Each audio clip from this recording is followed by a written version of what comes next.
What's good, everybody? Welcome to the Pull Up and Chat. My name is BJ Matthews, aka B Jizzle. Before we get started, follow us on the YouTube page, the Pull Up Basketball Podcast, Spotify, iHeartRadio, Twitter, TikTok. You know what I'm saying? Like, share, subscribe. All of our YouTube videos. You know what I'm saying? Hit that notification bell. Buy a subscribe button. Let's get it popping. All right, good action for y'all today. You know what I'm saying? TNT tonight. You got the Denver Nuggets and the LA Clippers. You know what I'm saying? West Coast Showdown at 7 p.m. Pacific Standard Time. That's right, 7 p.m. Pacific Standard Time, 10 p.m. Eastern Standard Time. It's going to be a showdown on TNT, you know what I'm saying? Been keeping y'all updated with the Clippers news, you know what I'm saying? But I got to bring this video to y'all before the game starts, you know. Of course, these two teams have a lot of history, you know what I mean, going dating back since the bubble, you know what I mean, with the Clippers losing the 3-1 lead to the Denver Nuggets. You know, the history with Marcus Morris's brother and Jokic, you know what I'm saying, last, like a few months ago. So there's some bad blood going on. I think something's going to happen tonight, and we'll see. But I need to talk about some of the comments one of the players on the LA Clippers made about pertaining to the Lakers winning the championship in the bubble in 2020, and the Nuggets beating the Clippers coming back from a 3-1 lead. So who that player is, let's see. So Marcus Morris, we're going to talk about a key contributor to that team. First off, here's the thing.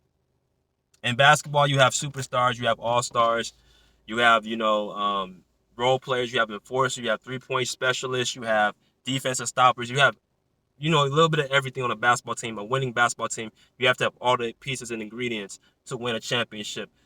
Marcus Morris's role for the LA Clippers is simple.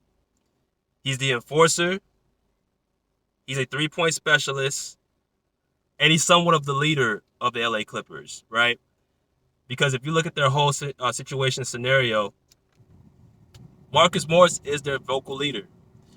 You know what I'm saying? People may say, well, Kawhi Leonard, Paul George, Norman Powell, Reggie Jackson, Nicholas Batum. No, it's Marcus Morris. Marcus Morris is the guy that in the huddles, you know what I'm saying, breaks down the huddles, 1, 2, 3 Clippers. He's the guy that's the vocal leader, you know what I'm saying? He's the enforcer. He's a dude that, gets the, team going and brings the toughness. So definitely needed on this team. But he has some interesting comments regarding the LA Lakers, in 2020 winning the championship in the bubble, and then the Denver Nuggets beating them 3-1. He has some interesting comments that we're going to talk about. So the first comment was pertaining to the Denver Nuggets, basically saying that they lost the 3-1 lead because of the bubble situation they were in. Now, people who remember the bubble 2 seasons ago, it was a very, very weird time that we've never seen in NBA history where all the teams were conformed to one environment, one venue, you know what I'm saying, down in Orlando, Florida, where it was a basketball venue, basically, and they had, resort, you know what I'm saying, with the rooms, food, stuff like that. They had to get COVID vaccine shots every single day before games.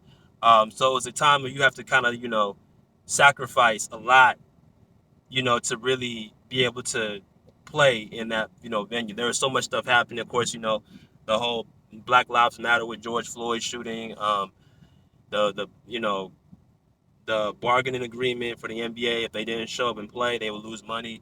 Guys were, not being committed to that team or committed to the bubble fully because it was a whole different venue. No fans, no family, really. So it was a difficult time, but that's the on itself. Marcus Morris said it's because of the bubble situation why they lost against the Denver Nuggets. Now, how do I feel about this? Well, let's talk about it. The Clippers, what was going on with their team?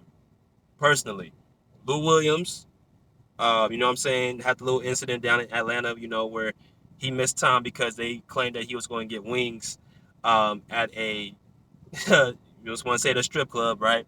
He was out there getting wings at a strip club, and he was criticized for that.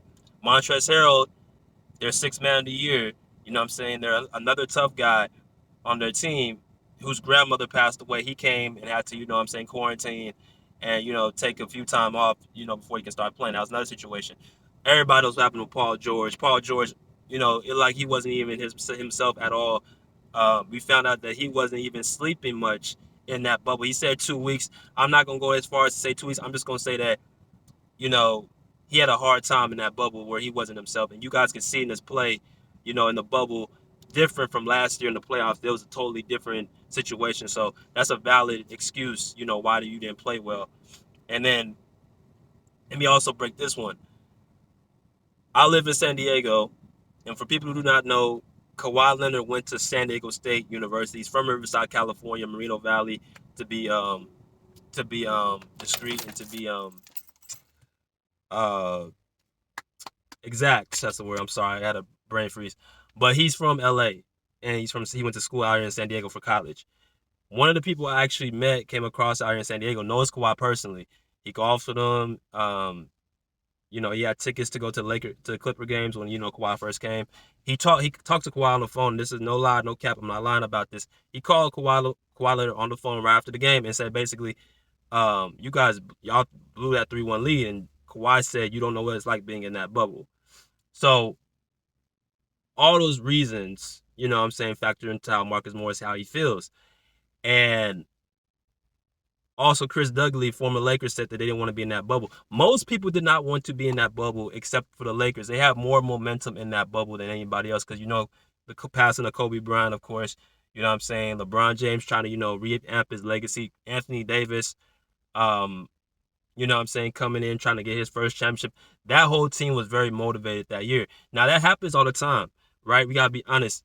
There's certain teams at certain times just in the right place at the right time. You can't blame the Lakers for what they did. They took advantage of the opportunity, and that's what it is. The Clippers, they didn't take advantage of it, and that's what it is. But I got to disagree with Marcus Morris. I don't think it's because of the bubble they lost. I think it's because of the coaching of Doc Rivers why they lost. Because I want y'all to ask yourself a question. Do you feel if Ty Lue was coaching instead of Doc Rivers, do y'all believe that they would have lost that series? Because I don't. I think they had Montrezl Harrell on Nikola Jokic, and they never made any of adjustments. Doc Rivers, like I said in most videos, he's an overrated coach. We saw what he did last year with the Philadelphia 76ers. He lost a 3-1 lead in that series. So this guy has a clockwork of history of losing 3-1 series. He's not great with adjustments. In the playoffs, you have to adjust because teams figure you out by watching game tape and playing you more than once in a short period of time.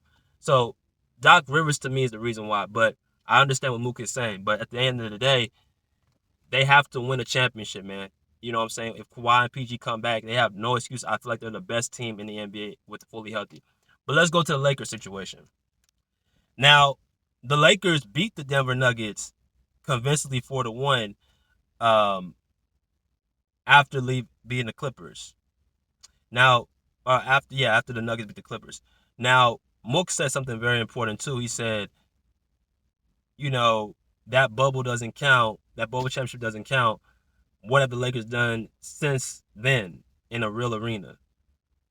Now, let's talk about both sides. One side, you got it where I said it before. The Lakers took care of business. They did what they're supposed to do. Regardless of how you want to put it, they did what they're supposed to do, and you can't blame them for what they took advantage of the opportunity. You know what I'm saying? There's times that your team just has the momentum.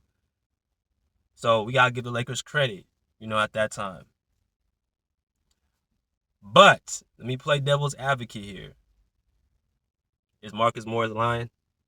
Is he lying about what he just said? Because have they done anything since the bubble? The Lakers have been looking very suspect. Last year, they got walked down by Phoenix 4-2. Now, people say it's because of Anthony Davis being hurt. Me personally, I think if AD was there, they would have still lost. I just think the Suns were just a better overall team. Okay, but we give them that pass because they were champions the year before. So let's fast forward to now. Anthony Davis has played more than 40 games this season, and the Lakers are still struggled. LeBron James has played more than 40 games this season. Russell Westbrook has played all the games this season except one. I think in Portland, he missed one game. And they still under 500. I think they're 32-40. If I'm not mistaken, they're ninth place in the West. No one saw the Lakers being this bad. So it makes you question a lot of stuff in that bubble because it's like you had all the opportunities in that bubble to be successful and you didn't take advantage of it. Because if you're usually if you're a really good team, you're supposed to carry that momentum year after year. You don't just have one great year and then just flummox down. You know what I'm saying? If you're a really good team, the Lakers were favored to get to the finals this year and face the Brooklyn Nets. They're not even nowhere near that. So Mook is saying like that bubble benefited him, and there is some truth to that. You know what I'm saying? Regardless, like I said, they took care of business in that bubble. You gotta give them credit. But people gotta realize what an excuse is and what the truth is, regardless if there's a reason behind it. Excuse is something that you can't really defend. You can't even, you know, make a reason why. An actual truth or valid reason, something that you can actually back up, no matter how it sounds or what happened. If he's speaking the truth and somebody asked him the question and he said that, I mean, that's not far fetched based off the evidence that we've seen. Now, I believe the Clippers were better than the Lakers ever since they acquired Kawhi and PG. In my opinion, I think the Lakers have never had a leg up on the Clippers. And I feel the Clippers would have beat the Lakers in that bubble because for the last 2 seasons, they just been having the Lakers number. You talk about last season, okay, well, they say LeBron and AD missed a lot of games and Kawhi and PG played much the entire season. Every time they faced, they swept them 40-0. Okay, well, now you fast forward to this year. The Clippers don't even have Kawhi or PG. They played them one time with Paul George, and the rest of the 3 times they didn't have Kawhi or PG. The Lakers had at least two of their stars, 2 of their 3 stars every time they played the Clippers, and they still lost all 4 of those times. So overall, the Clippers are a better team, better fit, better coaching, um, better players. I mean, that's what it is. So Mook is making some sense. Like, yo, you just where is this now that y'all playing in actual real standards? Where is this in the bubble where is that now? So we gotta look at that, I mean, I know a lot of people don't like, Marcus Morris if you're not on his team because he can, be borderline dirty. But I'm just looking at the sentiments of the statements that he made. So that's all I gotta say about that. You know what I'm saying? Tune into the game tonight. I'm definitely gonna be watching. As well, I'm gonna start doing some live videos for you guys very soon. So be on the lookout for that. You know what I'm saying? We just passed 1,000 subscribers last week, so we really appreciate y'all. So now we can start getting more live videos, you know what I'm saying? So I can really start engaging with y'all. That's all I gotta say about that. Pull up a seat, pull up a chair, pull it live. Peace. Out here like swimwear.